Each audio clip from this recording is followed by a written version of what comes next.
Well, welcome to the library studio, and here we are in the Yahowah blog. I have a question for you. It is now 4:32 here in Paradise, in the middle of the Caribbean Sea, and I've been at it this morning since right around 5:30 this morning. So I guess that's 11 hours so far. Uh, and during that time, I have been working on translations and commentary on Genesis 2 and 3, Bereshith 2 and 3. And so, what do you think? This is the oldest text there is in the Torah. It's one that everybody thinks they know, right? That, heck, there was a garden and there was a couple of people in it. Adam and Eve, they even say, were in it. And, they were naked and soon enough, a serpent, Satan, slithered into the garden, and that dastardly dude, he convinced the woman to take a bite of an apple. And lo and behold, she corrupted her man and, got really, really mad, and they were booted out of the garden. Isn't that the story? That's the story everybody tells. Wraps it up in a nice, pretty package. Yeah, guess what? It ain't actually that way. One of the most profound insights that I found along the way, and I'm doing this story because I'm following God's refutation of the mother goddess cult that you've heard me talk about here. They've gone dark again, so I really don't give two hoots about them. But God does. Turns out he really has a lot to say about them, and so he took me back to the story in the garden. And you might know I did a full 2 hours on it about a month ago on a family blog, telling you all who would listen that the story of what actually happened in the garden was really very different than the overall perceptions in it, and that Chowrah was a much different character than she had been portrayed. Well, guess what? What I found, I did not expect. First of all, as this mother goddess cult has tried to use an AI bot, a chat bot, to disparage the identification of the Choter in Yeshayahu 11, which is actually in God's voice, so it's a fairly important characterization. I found something that will blow your mind in terms of, just as the Nakri citation that I keep on referring to in Second Chronicles 6 isn't the first mention of the Nakri, and that it's first presented in the 29th chapter of Devarim in the Torah. Well, guess what? The attributes that are afforded to the Choter and the very designation Choter itself is first presented in the second chapter of Bereshith. And it's exactly the same story. What you're going to find as we go through this material, that the Choter, he is the tree of knowledge. And God said so explicitly through Isaiah. And while that's amazing as a confirmation, I mean, it was one of the most riveting and affirming translations and insights I have received up to this point, because Choter is the place where Yada made the transition from being anonymous, which he was very comfortable, to being a named player in God's story.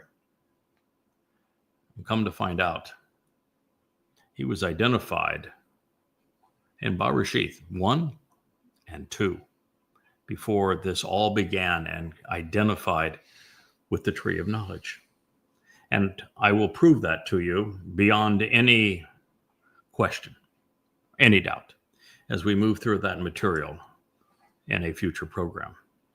But that actually isn't the most important insight in the story. And that's because the fall of man isn't the result of man, nor is it the result of woman. It's God that caused the fall of man. Yes, you heard that correctly. It is God that caused the fall of man. And when you come to understand why God caused the fall of man, you're going to have an entirely different perception. Not only the story of what transpired in that garden, but of the 6,000 years since that time, as well as what you're part of, what you're listening to, what we're doing exactly at this moment. I'm giving this to you now as a teaser. And I don't think that I could overhype the profound nature of what I came into in terms of this discovery today. It'll literally blow your mind as to what transpired there. This is such an exciting time. We are learning at such a prodigious pace. And that's the whole mentality, I think, of God telling us, I want you to move away from your constant editing of these books. I mean, it's nice. I mean, you've done a wonderful job of trying to keep them current and to reflect your current understanding as you have grown in your comprehension of the things of God. And that's really noble. And boy, you got 25,000 pages and growing. It's been a monumental effort, but you do another edit pass to these books, you're not going to accomplish anything that's going to be significantly different than what you've already achieved. They're more than good enough as they are. God wanted us to move into a mode that was so fresh, so current, that comprehension and communication would literally coalesce in the moment. And that is the beauty of this Yahowah blog. The moment I learn something, I can share it with you. And you can benefit from it. Literally, comprehension and communication have coalesced into a stream of consciousness that is powerful, earth-shattering, soul-transforming. And we're all part of it. So we're going to return to our story on Gibowr. Enough said of all of this. Oh, I do have one other teaser for you. I just had the opportunity to see Wookie's promotional introduction to the vlog on the vlog. And so we may hand it out as a teaser before we actually do the next vlog on a vlog. But Leah employed Wookie to do the introduction to the vlog on a vlog. And Rich, wouldn't you say it is absolutely adorable? Oh, it is. It's hilarious. It is absolutely hilarious. So we do have a new introduction on the vlog on the That's vlog. the one thing AI is good at. Yes, it is. Manipulating images. Wookie is making the introduction to you, and he is far more articulate than I would have ever given him credit. Indeed, he's good. So here is Dowd. He is saying, my upright one, have you ever seen anything that is comparable to this? He is talking about not only the upwelling of religious thievery, the very nature of Christianity, Islam, and Judaism that have robbed God of his name and God's beloved son, our Messiah and King, Dowd, of his accolades and reputation, his achievements, because he's the one who fulfilled Chag Matzah, Pesach Matzah and Bakodim. He is our savior. And they don't acknowledge him. They literally robbed him of all of these things to create false messiahs.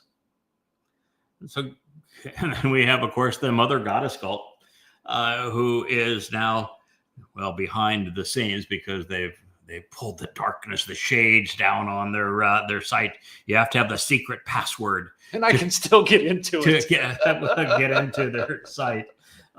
So they're obviously doing it to pat themselves on the back and not change the world or people's knowledge or do anything for Yahowah or for his people.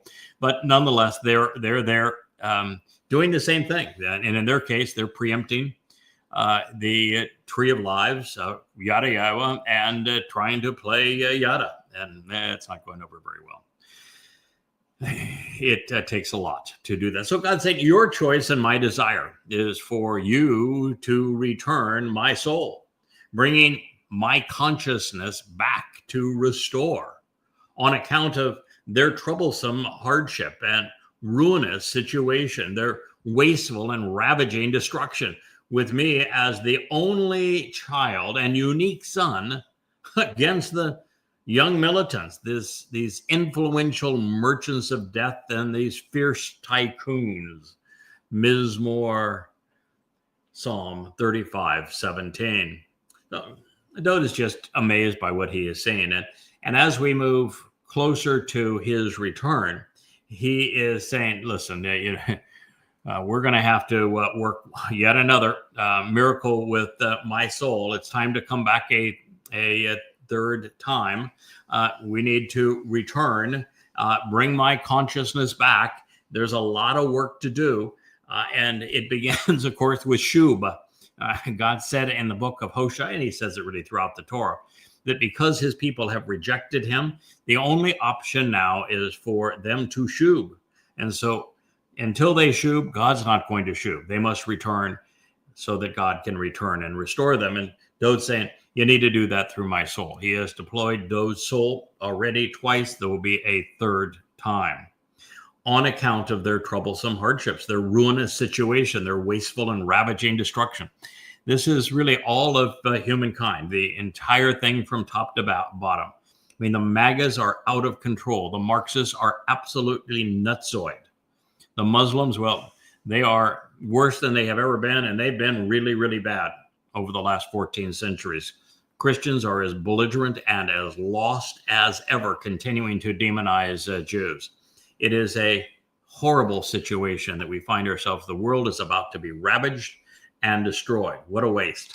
And so those saying, I am the only child. I am that unique son. And yet all of these people, from the militants to the influencers to the merchants of death, the tycoons, they are all hostile to me. Who are the tycoons? They are a fellow that owns X, a fellow that owns Facebook, the fellow that owns and controls Google and YouTube, the one that now owns TikTok. It's the internet now is the purview of tycoons, and they have their own agenda, and the United States has become the merchant of death, and China's not too far behind, nor Russia, building and selling the weapons of mass destruction. Look at what the United States just did, selling atoms and all manner of sophisticated fighters to Saudi Arabia, of all nations, the very nation that perpetrated 9/11. And so he's just looking at this and says, good God, how could you be so stupid? And it's a horrible situation we find ourselves in. So writing these words 1,000 years before, he would return to fulfill Pesach, Matz, and Bakurim, Dowd realized that in spite of what he had achieved, there would be those who would bury him, in spite, again, of the fact that this crime of identity theft would be unparalleled in human history. It is Christianity that says that Dowd was dead and buried. He was excluded from heaven, which is why they felt justified in stealing everything God said about him and giving it to the imaginary Jesus. He knew that his Father's desire and his own was for his nephesh soul to return for a second of 3 lives, and that with his consciousness and placed within a disposable Bashar body, he could restore the rift, precluding the separation that and breach of the covenant vows that existed and was so pervasive throughout the world, and particularly in Israel, and that he would have to return a third time to finally rectify this great rift. So I cannot claim to be as bold. Unlike Dowd, I did not volunteer for my role. I was not asked to do as he did, which was to write prophetically of the torment that I'm going to endure to fulfill Towrah a century before enduring it, which is what he had to do. But I'm equally confident that Yahowah knows what he's doing and that I can trust him. I, too, will rush headfast and head first into the fray, endure whatever hardship there is, and not recoil, no matter how ruthless the stripes which come with this tough territory. Yahowah has never been popular, nor have any who have spoken for him become popular. You are not going to succeed as an influencer if you speak the truth and for God. Those who do are rebuked, as was he. Now, there is another difference. While I was chosen, I am not the chosen one. While I am a child of the covenant, I am not Yahowah's firstborn. And while my body will be mangled as was his, those who reject what I'm offering won't live long enough to spit out their disdain. My king had to endure being plundered and slandered for 20 centuries. Dowd's foes have been militant, whether seen as Imperial Rome, Roman Catholicism, or especially Muslims. Considering that Christianity and Islam have made merchandise of men in the process of becoming the merchants of death, Dowd knows that those who have fattened their wallets have deprived their souls. And even the most challenging moment, even as we are disparaged for his sake, we're going to remain appreciative. Ours is the most rewarding and enjoyable job on earth. Our Father is uplifting and enabling, empowering and enriching. No matter how much we give, he's simply better at it than we are. And after a while, we realize that even with him doing all of the heavy lifting, Yahowah is so appreciative of our willingness to listen and respond. It is his preference to be prolific in his praise. And yet occasionally we get to do as Dowd is doing here and return the favor and express our gratitude. Keep in mind that Yahowah has chosen a process, a mode of operation, whereby after he was told by his people, the children of Yisrael, that they never wanted to see him again or hear from him again, he said, I think that's a great choice. I'm happy with that choice. And what that means is that from this point on, God would do everything through men of his choosing. He fulfilled Pesach, Matz, and Bekurim through his beloved son Dowd. Everything God does is through men, including when he speaks, including when he calls his people home. This is the way it is. This is the way it will continue even. God is going to administer forevermore through his beloved son Dowd. And Dowd is going to delegate his will. So Dowd says, I will always be appreciative for you in our tremendous community within the empowered and capable family. I will radiate your light as I confidently express your greatness. Indeed, we are family. We are light with so much good, and we have to ponder why there would be so much bad. But with right known, it's hard to imagine why most are wrong. With love in the offering, why do so many hate what they should appreciate and love what they should hate? He asks, is it wrong for my adversaries to celebrate over me? Those who deceive and mislead loathe and abhor me, shunning me inappropriately and undeservingly, doing so in vain and for nothing, while winking their eyes with the appearance of annoying Gadflies and Mosquitoes.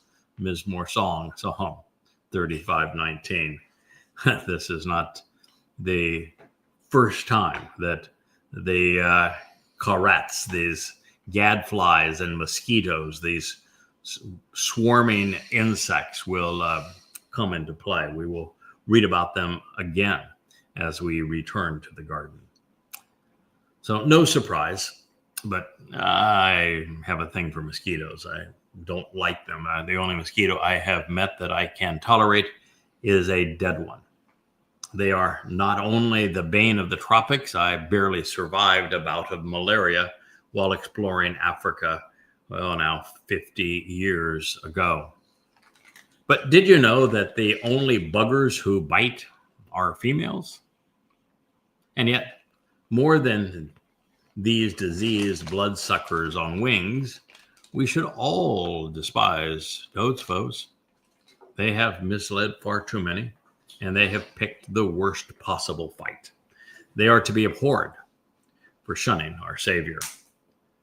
The religious and conspiratorial are only fooling themselves. It is certain that it isn't reconciliation, it isn't salvation or harmonious relations that they speak, but against those who are impulsive rather than composed and thoughtful, easily stirred and readily shaken on earth.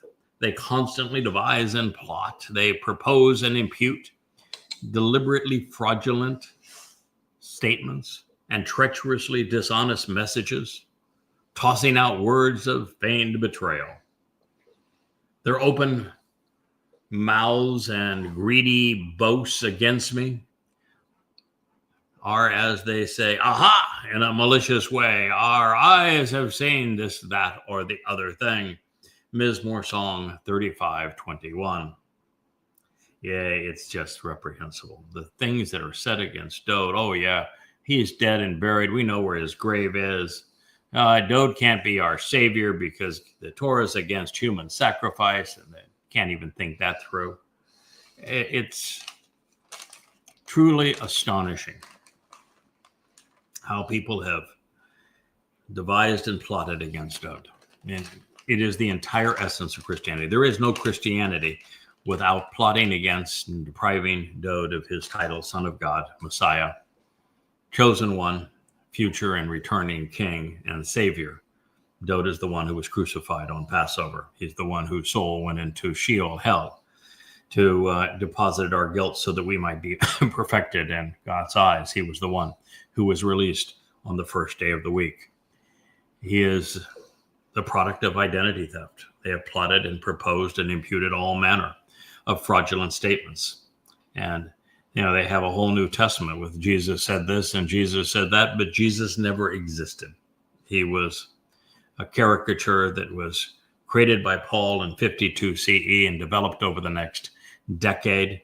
In fact, more than a decade, all the way through 66 CE. And then the first two Gospels, which is Paul's term, were written a decade after that in 75 CE by two people who were never eyewitnesses to any of this. In fact, their loyalty was to a man who also wasn't an eyewitness, and that being Paul. It is just a pile of lies. And Judaism is no better. Rabbi Akiba, the father of rabbinic Judaism, created the religion by countering the false Messiah, Iesu Christou, of Paul, with a false Messiah of his own, Bar Kokhba, from which Israel gets its six-pointed star. And it's the founder of rabbinic Judaism who not only lied about the false Messiah, but he brought the wrath of Rome on Israel, on Judea, and caused it to be named Palestina, which is what is the haunting name now that looms over Israel and will ultimately cause a Fakistinian state, a Islamic state of terror, to be carved out of the heart of Israel, making Israel indefensible, all because of what Rabbi Akiba did long ago. And of course, by causing the diaspora. It is Rabbi Akiba who set Jews up for the pogroms and for the Holocaust. And yet he's the founder of rabbinic Judaism. So Dowd was looking at this and said, it's hard to imagine the deliberate fraud, the treacherous, the dishonesty, the tossing out words of betrayal. And yet that is what we witness. So Paul, Akiba, and Muhammad created Christianity, Judaism, and Islam to aggrandize and enrich themselves, not to save anyone. They made a deal with the devil, and they deposited millions of souls in Sheol, including their own, in the process. It is literally impossible to think oneself into a religious or political or conspiratorial position. Those who are drawn in are typically impulsive and easily persuaded. For example, since it is the most popular, consider the idiocy of Christianity. There are no contemporary eyewitnesses. None. The first to opine the notion of an Ayusu was Paul, beginning in 52 CE, and he admitted that he was demon-possessed and controlled by Satan in his second letter to the Corinthians. He never once quoted anything his imagined Ayusu said, and he misquoted God on every occasion, no exceptions. His position was, since God failed with the Torah, he authorized me to contradict him and offer a plan of my own, one based entirely on believing me. It's Christianity. But he's not believable. God's not a man. Men cannot kill God. And the proposition of resurrection is both pagan and counterproductive. Counterfeiting is not a path to prosperity. And that's all Christianity is. When we read the New Testament in the order it was written, Paul's 14 letters appear 10 to 20 years, some 4 to 5 decades even, before the Gospels or Acts. And those letters are not only filled with errant citations and contradictory statements, they are an admission of failure. Paul issued repetitive blanket condemnations on those who heard him preach. Those who heard him all rejected him based on the idiocy of his claims. It's just like Muhammad. The Quran constantly states, as does the Christian New Testament, that those who heard Paul and Muhammad universally rejected them, mocked them, even knew that they were speaking for Satan. And if that were not enough to impugn the religious forevermore, it was based upon creating a counterfeit of the actual Messiah and Savior by the process of identity theft, literally plundering the Son of God of his acclaim and his achievements. Then, for worse measure, Paul and pals robbed Jews of the promises Yahowah made to Israel, all without a stitch of evidence supporting replacement foolology, and all facts to the contrary. That put us in a position where the lyrics of these psalms, scribed 3 millennia ago, are in direct refutation of Pauline Christianity, to say it's utter nonsense. And it is.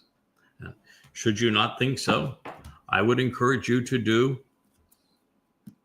what none have done before. Not a single person has made their way through even one full volume, much less all 5 of Christianity, and remained a Christian.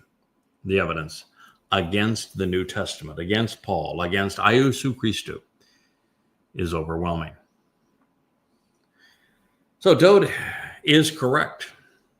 Religion, politics, and conspiracy are deliberate frauds. They're treacherous schemes to deceive and an overt betrayal of trust. The instigators of the Abrahamic religions were greedy bastards with a malicious bent, not unlike the psychopath fleecing the mother goddess conspiracy cult of diabolical personality, all in league with Hasatan. Literally, it is Satan that has pushed their buttons to get them to do as they're doing, just as he did with Towrah long ago. So without adding anything of merit, they simply denounce what they once valued. Flapping their lips, they reveal nothing other than their lack of chokmah, intelligence. And that's inexcusable, since in both occasions when they claim to have identified the voice of their Ruach M, their spirit mom, there was no Ruach and no M. Just a failure to recognize that chokmah is a feminine noun. And if that were not sufficiently moronic, their second mistake was to change Yahweh's name to make our Father transgender. They claimed that the Yod was masculine and the Wah was feminine, representing daddy and mommy. But one small little bitty problem. Well, two actually. They are the opposite of their gerrymandering. The Yod is feminine and the Wah is masculine. Dowd takes solace that Yahowah is aware of their malignancy and their malice. The son's relationship with his father is unassailable, and you will note Yahowah remains throughout, no matter where you look, throughout the Torah, throughout the prophets. He is always masculine, singular. Turns out he's really not a fan of transgender. You have witnessed this, Yahowah, Dowd says, my upright one and foundation. You are not silent or inactive. Using an engraving tool, you inscribed this message and you plow right through this crafty and devilish plot. All the while, you never distance yourself from me. Psalm 35:22. God, as I have said, remains masculine singular. Father and son continue to be of like mind, and neither is passive or tolerant. He says, I am pleased that you have chosen to be aroused, that you have decided to remain alert, aware of the blind and the unjust, because we have decided, we're of like mind, to take action regarding this summer harvest. You and I want to extend the lives of the living on behalf of my decision to resolve this dispute, my God and my foundation, with regard to these contentious taunts and hostile disputes accusing me. Mizmor Psalm 35:23. Simply stated, to oppose Dowd, to not rally around Dowd, to not make Dowd the center of your message, and that he fulfilled Pesach, Matzah, and Bakodim, so he is the tree of lives. There is no way to the Father except through the Son, and the Son is our former and returning King, the actual Messiah and Son of God. He is Dowd. If that isn't foremost in your mind, then you do not know Yahowah. You are not part of the covenant. You are not of value. And if you are not of value and you are therefore perceived as being opposed to Dowd, that is to tangle with God. To rob the son of his titles and achievements is to engender his father's wrath. And as for the summer harvest, well, this is Shabuw'ah. And it is on Shabuw'ah that, well, these mother goddesses, for example, they claimed that the harvest of standing grain was their harvest. And, well, they're going to be seen as the worthless chaff that is blown by the Ruach spirit, the very spirit they revered as their mother. And then they're going to be dispatched to Sheol by Yahweh's chosen Malach, spiritual messenger. Turns out God had a lot to say about fractured families. Covenant was broken with him long ago. And he wanted to make sure that the last two witness to the covenant would understand exactly what it feels like to be part of a fractured family. And he wanted to make certain that we would understand all of the references he had already chiseled in stone, that he had etched into his word, that he had made indelible, so that we would learn and grow as a result of knowing God's position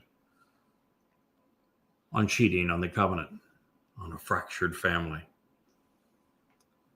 So we must never lose sight of the fact that contentious taunts to bury Dowd, to justify stealing his identity, to manufacture a Christ or a mother god, are entirely dismissed prior to the 5 volumes of Twistianity and Yahowah collection. We have gone after this over and over again. Without Yahweh's collaboration with Yada, this entire Mizmor remains incomprehensible because no one understands what we presented throughout Twistianity, that Christianity is a product of identity theft, that Dowd was the victim,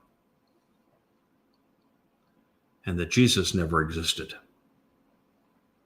And so it is essential to know that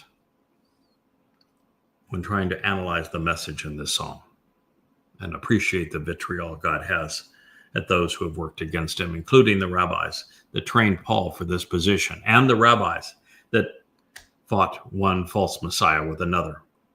In the case of Akiba with Bar Kokhba. It is only throughout the Yahowah series that the greatest crime in human history was solved and that the greatest discovery ever made is presented and proven for you. Since it is now readily apparent that Dowd has passed judgment on all of those who have opposed him and those who have come against his herald, his admonition would have brought an end to the deadly and destructive nature of religion and conspiracy if there was even a modicum of intelligence to be found among them. So I would say, as I publish, and I'll send it out for final edits tomorrow, and we'll see if Mariah, who's the one who's going to be transforming it into a postable document, is able to do so. It's long now. It's about 65 pages in length. If confronted with absolute proof that God despises them and that they're wrong about everything, it'll be interesting to see if there's even a modicum of functioning brain cells in the group, and if they will just continue to dig in and wallow in their own vomit, or if they will attempt to come clean. What's your bet there, Rich? They've already quadrupled down, so I won't be surprised if they do something stupid. Yeah. And I will see it because I see it all, because not everybody in your group is loyal to you. Yeah. So the bottom line is that God says that they're going to continue. And well, I find them as nothing but an irritant and an amusement. God sees them as far worse. And he is using this fracture of the covenant family to help explain while he is so utterly frustrated with his people over time. When we kind of getting back to the teaser I had at the beginning of this program, when you come to appreciate why God caused the fall of man, and while there has been 6,000 years for man to develop some grit, some character, some intelligence, some knowledge along the way, so that man finally becomes interesting to God again. Even if there were only 6 people, that's more than 0 in the garden, because neither of those 2 were of any interest to God. Even if there were only 6, 66 would be 10 times 6. 666 would be like the ultimate win for God. 6,666. Oh my goodness. What a marvelous result. And I don't know over that 6,000 years how many there will be, but I can tell you that if there were only 6 or 66 or 666 or 6,666, it is from year 6,000 to 7,000 that we will have the opportunity, as the tree of lives overshadows the garden and the tree of knowledge sits in the center of the garden to bear its fruit. We will have the opportunity for 6 to become 7, 66 to become 70, 666 to become 700, 6,666 to become 7,000, and perhaps 70,000.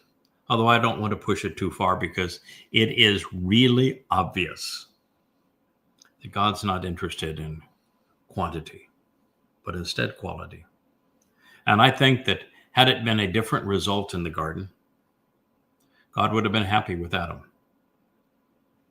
It just wasn't. It wasn't satisfying. And God had no issue whatsoever rolling the dice and saying, given time, I think things are going to turn out better. I think we're going to restore that tree of knowledge. And I think it's going to point to the way of the tree of lives. And I got a couple of guys. And over all this time, I think they're going to work together. And it's all going to work out. And indeed, he's right. Well, now that it is readily apparent that Dowd has passed judgment on all those who have opposed, he and his herald, he says, you have decided to judge and adjudicate through me, consistent with your integrity and your sense of what's right. Yahowah, my God, negating their celebration regarding me. Mizmor, Psalm 35:24. You have decided to judge and adjudicate through me. Your will is to execute justice, both defending me and condemning with me, consistent with your integrity and sense of what is right. Yahowah, my God, negating their celebration. You can look at this in a number of ways. There are those who want to take one statement out of Yahowah and say, God alone saves. And so that we don't need any stinking Dowd to do salvation. God alone saves. We don't need any Choter or Bashar or Nakar or even Adamar Parah to save. God alone saves. No, he doesn't. God alone doesn't do squat. Excuse me. I know him pretty well, and I know his sarcastic nature. And so when I say he doesn't do squat alone, comment on very high authority that that's correct. God said it. I'm happy that the children of Yisrael said to me to go away and shut up. They never wanted to see me again. And I made it real clear, I'm not returning to them until they return to me. How in the hell is that going to happen if God doesn't deploy someone to make that happen? How in the world does God fulfill Pesach, Matzah, and Bakorim without Dowd doing what he promised he would do? How is there a sacrifice of the Adam of Parah without one?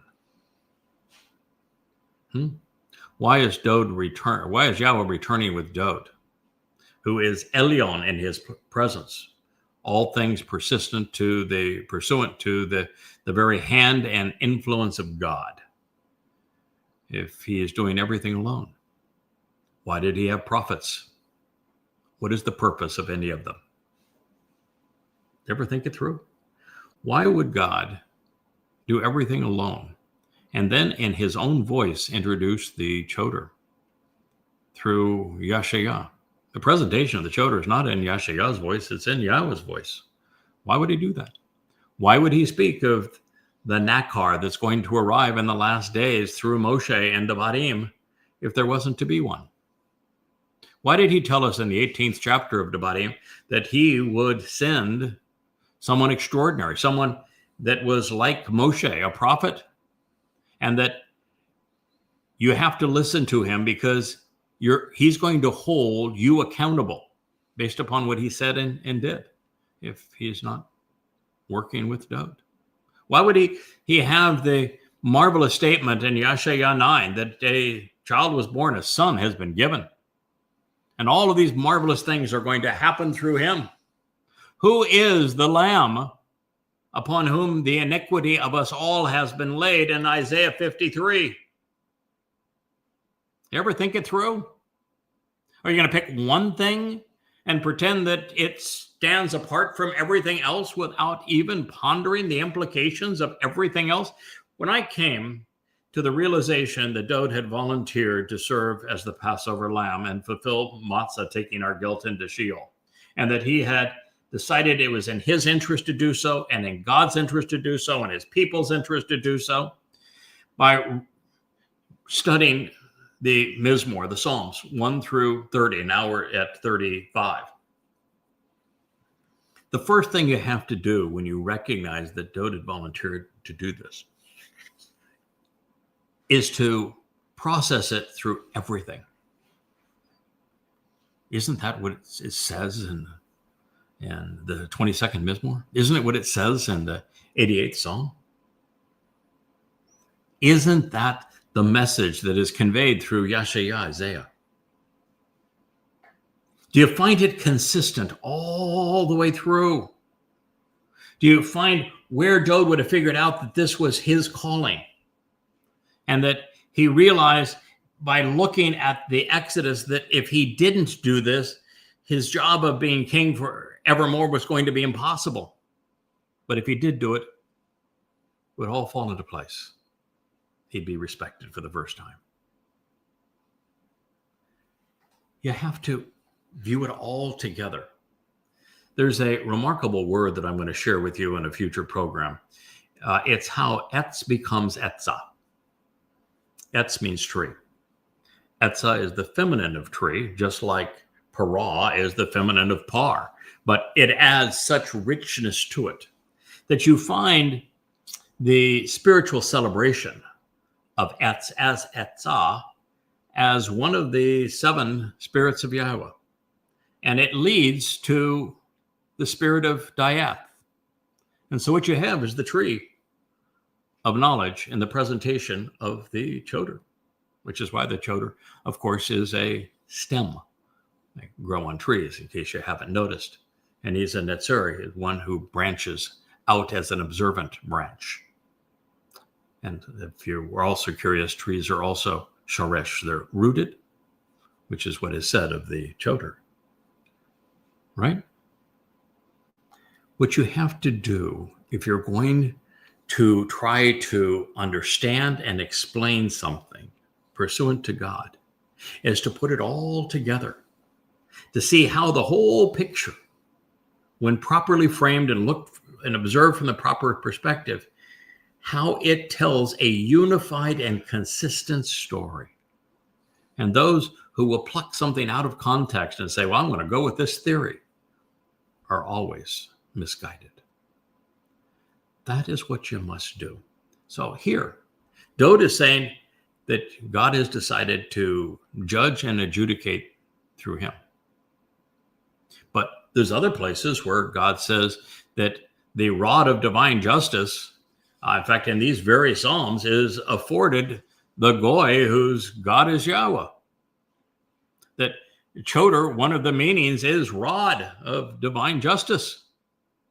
That's how he's introduced actually in Yeshayah 10 that walks us to the presentation in Yeshayah 11. How can both be true? Just as God alone saves, but he chooses to save through people of his choosing.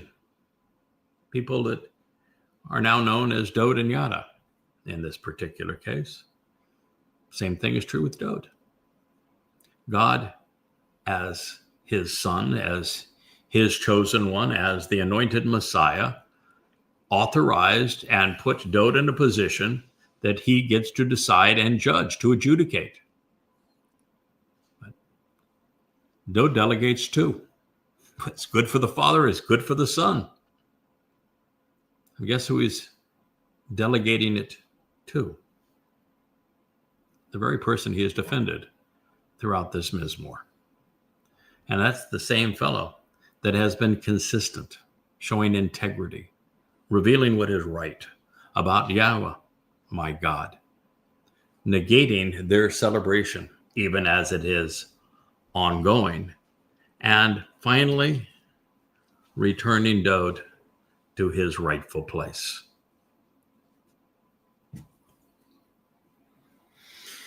By contrast, the door to hell will be held open for many. Dowd's dignity and Yahowah's integrity demand no less for us. No less from us. It is what we're going to do. And then we will shut it. You are either among the 1 in a million who are right about everything the Messiah and Savior, the Son of God and King, represents, or your party will end as ours begins. Yahowah will annihilate the religious, the political, the conspiratorial, the militant, while transforming the earth back to the conditions experienced in Eden, this time with a more interesting, better educated cast of characters that has some experience and grit and backbone. And so we will be mature celebrants of all that God has to offer. We will appreciate life for having overwhelmed death. We will know the difference between right and wrong. We will have experiences that make us interesting. We will have shown that we can be relied upon when it comes to working with Yah. Never let them say in their hearts or their minds, "Aha, our person." Do not let them say, "We have befuddled and caused confusion regarding him, devouring and swallowing him." 35:25. Yeah, this is a very insightful statement that you really have to be on the top of your game, I think, to have a full appreciation of. You see, in Christianity, rather than Dowd, dead, buried, out of heaven, aha, it's our person, Iesu Christou. In Islam, no, it couldn't be Iesu Christou. No, it couldn't be Dowd. No, it couldn't be Adam. It couldn't be Moshe. It couldn't be any of those people. It couldn't be Abraham. No, aha, our person, Muhammad. What, with Rabbinic Judaism? Rabbi Akiba, aha, it's our person, me, myself, and I. And if you don't like me, myself, and I, try this Bar Kokhba fella. See how that works out for us. There you go. Look at the mother goddess cults. Oh, no, it's not Yada, it's our queen. She's the right one. She knows about the voice of Mother God. Befuddled, confused. They have sought to devour and swallow him. Devour and swallow whom? They want to devour and swallow Yada, the para, the fruit of the tree of knowledge. They want to literally devour him, claiming him as their own. It is the very story, by the way, that is told in the garden. You may not know it because it's just not presented that way. But the fact is, based on the introduction and the conclusion to the story of what transpired in Eden, the central figure of that story isn't God. It isn't Satan. It isn't Adam, and it isn't Chawah. It's the tree. The story in the garden is all about how one tree leads to the other. All about the tree. And they want to preempt it, to control it. Because if you can control the tree of the knowledge of right and wrong, you can censure life. You can end life on the planet. You can preclude the fulfillment of the next 4 Moed Mikre. you can play God and have control over life and death.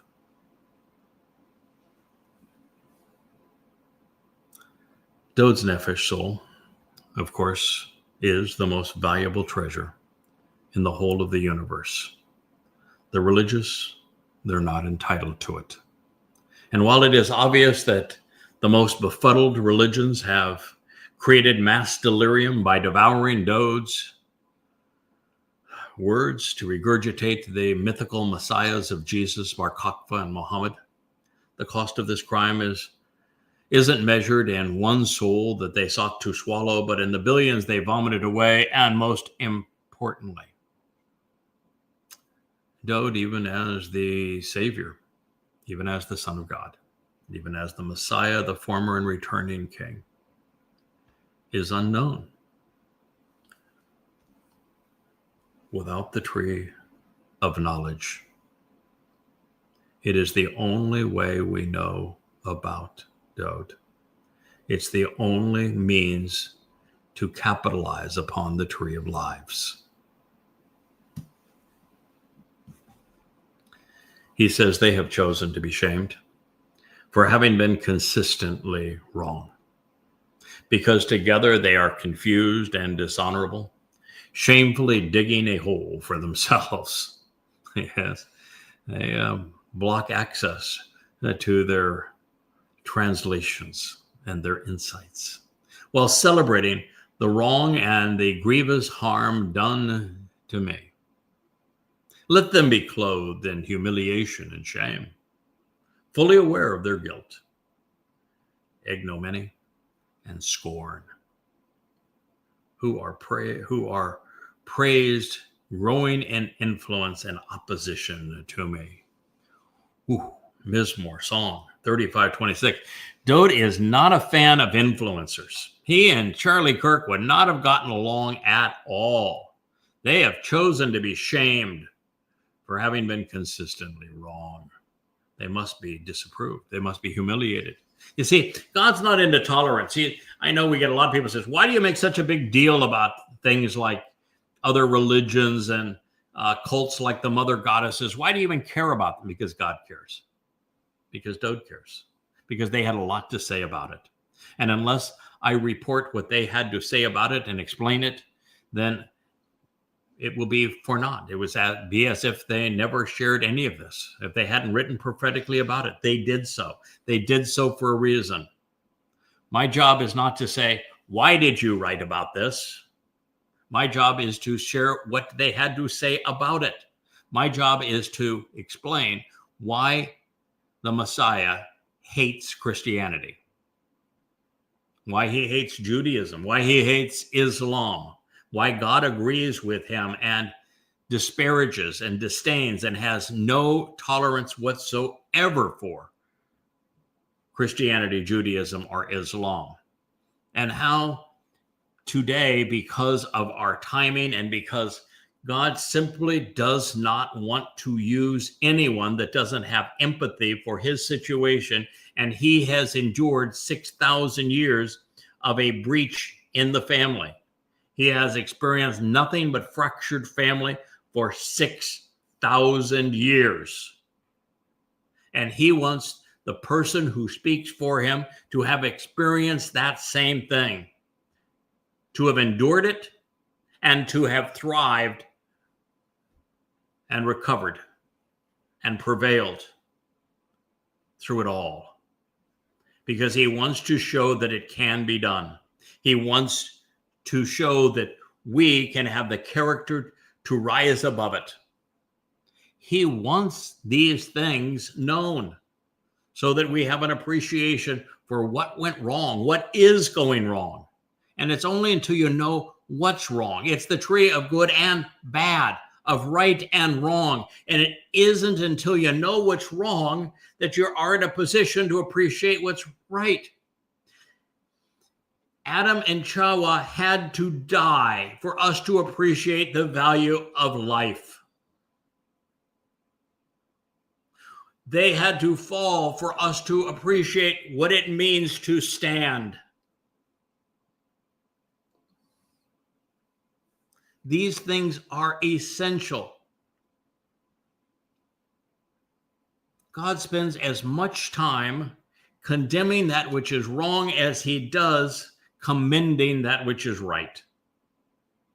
And so the same is true throughout the Yahowah series. That's why we began here, excoriating Islam, and then went here, repudiating Christianity, and then went here, introducing God, Yahowah, and have our final book, at least until the publication of Coming Home Volume 4, being a thorough analysis of these next 8 years, so you know exactly who is going to do what, when, and where, so that you're prepared. This is where we are. And God wants you to know that he is not tolerant, that he doesn't want to play nice with the idiots. That if you work against him, his son's Herald, or anybody that is part of his cast of characters, or you repudiate any aspect of his message, you're in serious trouble, and more so now than ever before, because it's all on the line. 8 years is all we have for Moed Mikre to fulfill. It's now or never. And you know, when Yahowah went back all in, he went back in with, as he said, a lone goy, whose God is Yahowah, to Asher show the way to the benefits of the relationship. His Nakar, his Nakri, his observant foreigner, empowering the Choter, who is the final Zeroah. This Obed-Edom on behalf of Dowd, who will be the man from Edom who saves many according to God. This is where we are. He's all in right now. You can either capitalize, ignore it all, and 8 years you will be for naught. Or you can do what so many have done and oppose it. And then you will plead for death. He says, let them. This is now the Messiah. This is the returning king. This is how little sympathy he has for those who have caused such hardship, who have spoken against him and his herald. Let them be clothed in humiliation and shame. Let them be fully aware of their guilt, because he's not carrying it away. Ignominy, scorn is the lot of the influencers who have opposed Dowd. Every Christian, every Muslim, everyone lured into the promotion of any form of Judaism, even Marxists and MAGAs, all of them. Well, 26 verses in, and Dowd remains unrelenting. There will be no excuses tendered or considered, no reprieve. There's no pardon. There are no second chances now. The crimes being committed are deliberate and they're unconscionable. Now, I'm openly criticized by those who think that my responses to many who have been openly disparaging of me or who have sought to publicly denounce Yahowah are impolite, that they're undignified and unjustifiable. My reply is always the same. I never pick the fight. Never. But I don't run from them either. Just as Paul, Akiba, and Muhammad committed this crime against the Son of God, and now father and son are responding to them, I think it is wise to follow the example set by Yahowah and Dowd. They chose to disparage our king and his herald. And therefore, Our King and his God are here to restore his credibility and dignity. They were wrong, and they bear the blame. What they have done was dishonorable and shameful, and by having wrongfully robbed the Messiah, they have dug a hole for themselves, essentially digging their own grave. And there will be no resurrection, no pearly gates, no virgins waiting for them on the other side. With the option of being clothed in light available to those who accept our Savior's gift by fulfilling Pesach and Matzah, our souls enveloped in radiant energy, leading to us being Bokorim. The others, well, they have chosen to wear their guilt. And that's telling, because it is what Dowd's soul removed from the covenant family, taking it to the place the identity thieves are ultimately headed. They will see it there. Their destiny is etched in stone. It is nevertheless curious that the religious and conspiratorial continue to praise those who have led them astray, venerating them as if the worst among us were saints and goddesses, victims. I witness this inversion of reality every day among those who have made it their calling in life to spew vitriol at me, most of them a man they have never met, on behalf of a psychopath who is using them to salve her raging insecurities and her glaring ineptitude. I am therefore with Dowd on this one. I agree with him. This comes highly recommended. He says, of their own volition, let them shout for joy and be glad, those who desire and willingly accept the realization that I'm right, that I'm honest and vindicating, and who continually say, great and growing, empowering and enriching is Yahowah, who desires and delights and takes great pleasure and satisfaction in the companionship and contentment, and especially the reconciliation and salvation that is achieved through his co-worker. Psalm 35:27. For those who are now professing that God doesn't need to work with anyone, that he alone saves, what does it say here in this Mizmor? That Yahweh takes great pleasure and satisfaction in the companionship and the contentment of, especially the reconciliation and salvation achieved through Ebed-Hu, his co-worker. Why does Yahweh constantly refer to Dowd as his Ebed, co-worker, if they didn't work together to achieve our salvation? What do you think he was talking about?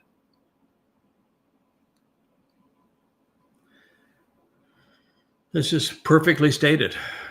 We should read it again and again, and we will. Of their own volition, let them shout for joy and be glad, those who desire and willingly accept the realization that I, Dowd, am right, honest, and vindicating, and who continually say great and growing, empowering and enriching is Yahowah, who desires and delights in taking great pleasure and satisfaction in the companionship and contentment of, especially the reconciliation and salvation achieved through Shalom, his Ebed-Hu, his co-worker. Perfectly stated. It's worth remembering, don't you think? Yes, indeed. Our great lion has grown into his roar. He says, then my tongue will consider and decide, then speak out and roar your vindication for having been correct, and each and every day proclaiming your laudable excellence and renown, noting your radiance and manifestation of great power for having done something extraordinary and praiseworthy. 35:28. Yeah. I think my king is not only addressing his herald, but most importantly, his father. Yes, there would be one man who, after 25 centuries of lies, would learn and share the truth, thereby reestablishing the dignity of God's beloved Son. And it is true that Dowd and his herald will have both served Yahowah at this time for the benefit of his people. And should you think it also speaks of you, well, I'm delighted. For both.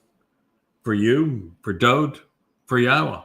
Because it means that you have done something exceedingly worthwhile and that you've earned the respect of the greatest man who has ever lived.